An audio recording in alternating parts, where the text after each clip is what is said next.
सभी को नमस्कार। मैं कल्पना खरे, असिस्टेंट प्रोफेसर डाइट से हूँ। मैं ये जो वीडियो है ये पीएमसी विद्यालय के कक्षा 1 से लेकर कक्षा 12वीं तक के शिक्षकों का 5 दिवसीय कैपेसिटी बिल्डिंग प्रशिक्षण कार्यक्रम में जिसका द्वितीय चरण चल रहा है, इसमें मैं बात करना चाहूँगी। ये हमारी पूरी रूपरेखा है कि इन 5 दिवसों में और पीएमसी योजना क्या है और ये किसने शुरू की थी। ये एक एक स्लाइड है इसकी, आप इसको आराम से पढ़ सकते हैं। इसे पीएमसी योजना क्यों शुरू की गई थी। पीएमसी योजना शुरू करने के उद्देश्य भारत की शिक्षा प्रणाली में सुधार करना और NEP 2020 के लक्ष्यों को हासिल करना है। इसका उद्देश्य भविष्य के लिए गुणवत्तापूर्ण शिक्षा के मॉडल स्कूल तैयार करना, जो न केवल अकादमिक दृष्टि से बल्कि व्यक्तिगत और सामाजिक दृष्टि से भी छात्र को सशक्त बनाएंगे। इसी प्रकार पीएमसी स्कूल का विज़न क्या है। तो पीएमसी स्कूल देश के सर्वश्रेष्ठ होने का उदाहरण स्थापित करेंगे।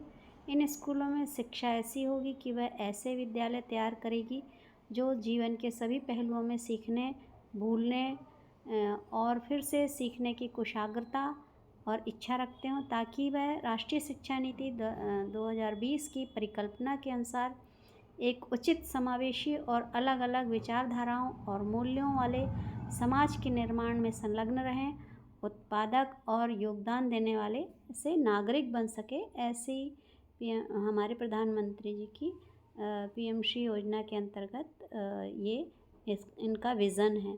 और मिशन इसी प्रकार पीएमसी स्कूल का मिशन क्या है। तो ऐसे स्कूल, आदर्श स्कूल तैयार करना जहां हर बच्चे को, हर छात्र को एक घर जैसा माहौल लगे, अपनापन लगे और महसूस लगे कि उसका ध्यान रखा जाता है, जहां वो एक सुरक्षित रहे और प्रेरक सीखने वाला माहौल उसको मिले, जहां पर सीखने के अनुभव की एक विस्तृत श्रृंखला हो, जहां सभी छात्रों के लिए एक अच्छा भौतिक बुनियादी ढांचा और सिखाने हेतु अनुकूल उपयुक्त सारे संसाधन उपलब्ध हों। ये पीएमसी स्कूल के 6 स्तंभ हैं। पीएमसी स्कूल की योजना राष्ट्रीय शिक्षा नीति 2020 के 9 अध्याय हैं, जो उनमें से 6 प्रमुख स्तंभों को लिया गया है। ये आप इसमें से डिटेल इसका पढ़ सकते हैं। पीएमसी स्कूल का परिचय है और इसी प्रकार आगे क्या लक्ष्य हैं इन पीएमसी स्कूलों के क्या लक्ष्य हैं। कैपेसिटी बिल्डिंग निर्माण की कार्य योजना के प्रथम चरण में हमने जो कार्य किया था उसकी स्लाइड है, और इस द्वितीय चरण के प्रशिक्षण में हम क्या क्या कर रहे हैं वो है।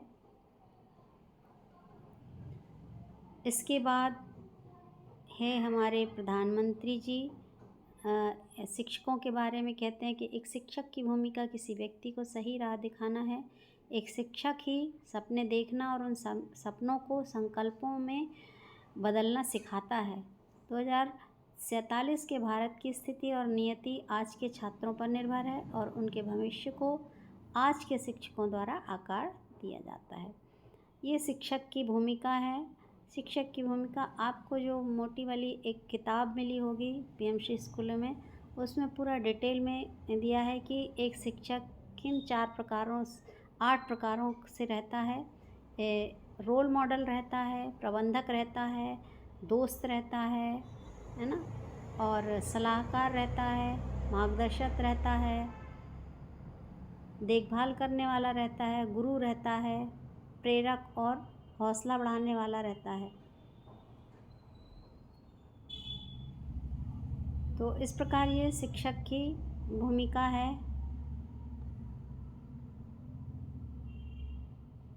और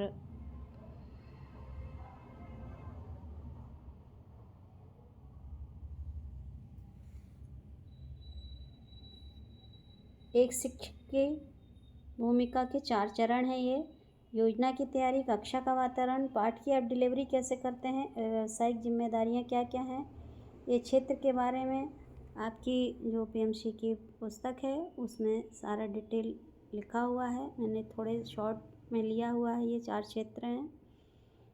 शिक्षक के लिए मूल मानसिकता क्या है, ये हम टीएलएम का उपयोग किस प्रकार करते हैं। एक ये जोड़ घटाना गुणा भाग का एक आओ खेले खेल, इसमें सांप सीढ़ी के गेम से किस प्रकार हम जोड़ घटाना सीख सकते हैं। ये टीएलएम है साइंस का कि ह्यूमन बॉडी ग्रुप कौन कौन सा रहता है और कौन ग्राही रहता है और कौन सरदाता रहता है।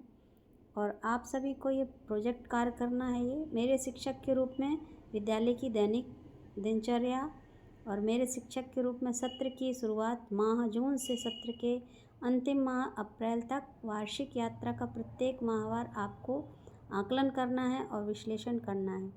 महत्वपूर्ण बात यह है कि यह नहीं है कि हर बच्चे को पढ़ाया जाना चाहिए, मतलब उसमें इतनी ज़्यादा सीखने की इच्छा पैदा कर दो कि कोई हो चाहे ना हो वह स्वयं ही हर चीज़ की खोज करे और स्वयं ही सीखे। फिर वो शिक्षक भी ढूंढेगा कि हमको कौन पढ़ाएगा, वो गूगल से पढ़े। एक सीखने की इच्छा बच्चे में जागृत करना ही एक अच्छे शिक्षक का काम होता है। तो यहाँ पर ये हमारी जो पहला पीएमसी की पहले दिन की ट्रेनिंग थी यहाँ पर समाप्त होती है। बहुत बहुत धन्यवाद।